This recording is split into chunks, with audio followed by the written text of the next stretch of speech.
I think that's very possible. In fact, it's probable.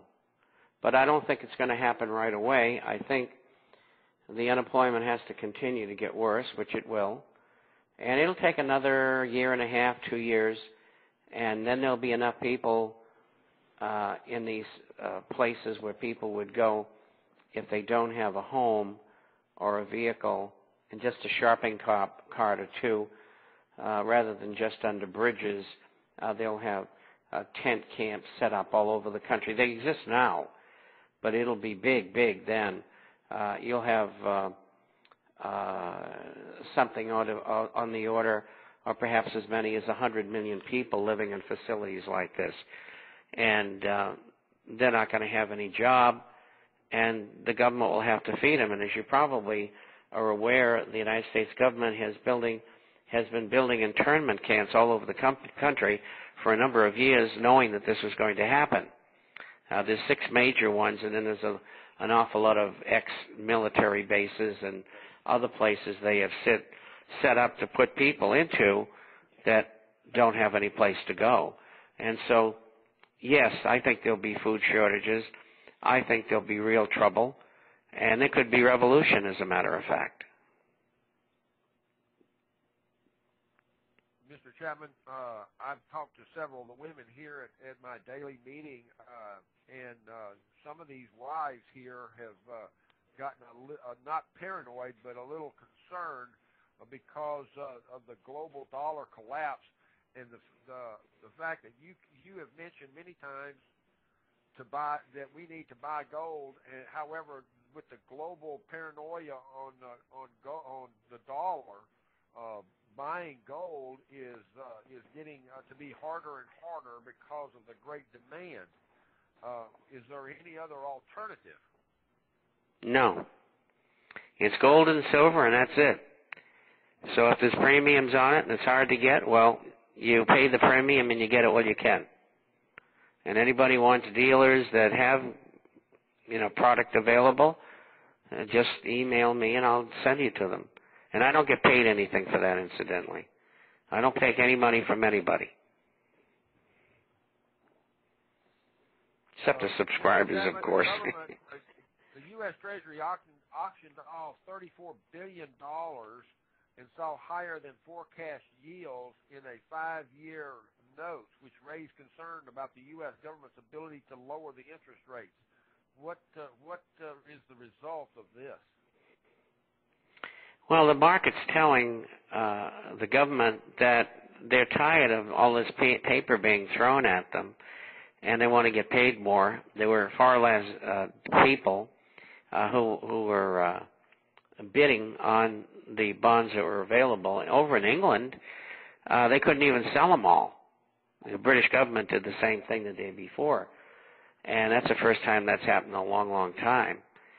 And so both governments and many others are going to have to do what England and the United States are doing, and they're going to have to do it for a long time. I mean, our president says he's going to have an extra $1 trillion a year deficit for the next 10 years. Well, the deficit is already basically $1 trillion, so you're talking about $2 trillion. And the amount of money coming from Social Security and Medicare, which is stolen by government to offset the budget deficit, is dwindling. It's down from about 250 to 150 billion, and that's going to drop annually as we go along because more and more people are collecting. It's really a dog's breakfast, let me tell you. Betty comes back and she says that even though on the internet gold is running between 900 and 950, but has been as high as a little over 1,000 in the last 2 weeks, we can't find gold anywhere in San Diego. And I've driven all the way to Los Angeles to where I bought an ounce of gold for $985 an ounce, but it was an ounce of 10 coins, and I had to call the guy on the phone and give him my credit card number to let him know that I was coming to buy it. Otherwise, he would sell it to somebody else. This is what I see here in California. I don't know where you get your gold, where your people can buy gold, but it's getting awful tight out here. Well, it's tight all over the world. But if you need dealers, I know dealers that have product. And all you have to do is email me. And the email address is Bob, B-O-B, at INTFORECASTER.com. Bob at intforecaster.com. And I'll tell you where to go. And ladies and gentlemen, I will put a direct link on my website for you to a direct email link where you can just click on it and go to it if you missed that. Mr. Chapman, I'm a Navy officer in Pensacola, Florida. I just personally was on a plane. I'm not available to tell you what plane it was, but I will advise you that I was witness Mr. Bernanke make a comment that, quote, "We've averted the risk of a depression, but the problem is to get the thing working again." I wanted to barf in the man's face, but held back because all I can see is this is nothing but a lie. They like to lie to each other. Is this the real problem? They just lie to each other to the point where they think they're telling the truth? Exactly. And that's just the sociopathic mindset that they have on their way to world government, and they think nothing of it. I mean, every statistic that comes out of government's a lie. It wasn't that way before, but it certainly is now. And it's not going to get better, it's going to get worse. But we are in a depression, and we're not going to get out. A real estate broker here in Little Rock, Arkansas, comes in. He says, "Mr. Chapman, a year ago I was able to sell a home on a specific street in West Little Rock for $196,900. A house 2 doors down was in our portfolio to sell, and the person that owned the house bought it 8 years ago, but he's got it on the market for $159,900 and no takers." This is well over the 26% devalue rate that the Real Estate Association says from the National Association of Realtors. Are the National Association of Realtors lying too? Yes, they are. They're distorting the statistics, and they've always done that. It's a sales organization. It's private. It's not regulated. Although I don't know that makes much difference because the government lies about everything. So, you got to look behind the figures. And the figures are worse than what they say. And it all depends on where you live. I mean, in L.A., houses are going to go down 50%. And Las Vegas, Phoenix, and there'll be other cities. And the same thing is happening in London and Barcelona and Madrid and so this is going on all over the world.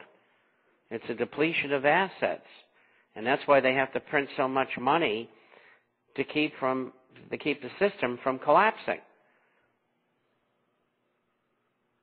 Mr. Chapman, in the 30 years that I have been a real estate broker for a national firm, I have never seen the market be so unstable as it is, valued with house values dropping as much as 90% of their value. And it's the first time the National Association of Realtors has constantly run ads on the television advising us that now's the time to buy a house because the prices of homes will go up within the next 5 years. I see this as some ways for people to be snookered into buying homes that are way overpriced as they are in today's economy, and I cannot see price values going up in the next 5 years. Do you see any possibility that the home market, the housing market, especially the commercial real estate market, go up anywhere close to 20% in the next 5 years? No. In fact, the bottom will come 3 years from now. And then goodness knows how long we're going to bump along the bottom. It could be 10 or 15 or 20 years. So real estate is something that you don't invest in. It's a place to live. And we got everybody who are subscribers out of the real estate market in June to December of 2005, just before it started down. And so we have a lot of happy campers, but I still get complaints from subscribers saying, well, my wife says it's time to buy a house. And I write back and say, well, I didn't know that she was an economic expert. So if she is, you better listen to her. Well, they know the way I think. This is not the time to buy a house. If you own one, get rid of it, and if you don't need it, and you should be a renter. Jordan Roy Byrne, B-Y-R-N-E, advised in a newsletter to me that gold will not go past $1,000. What is your take on that?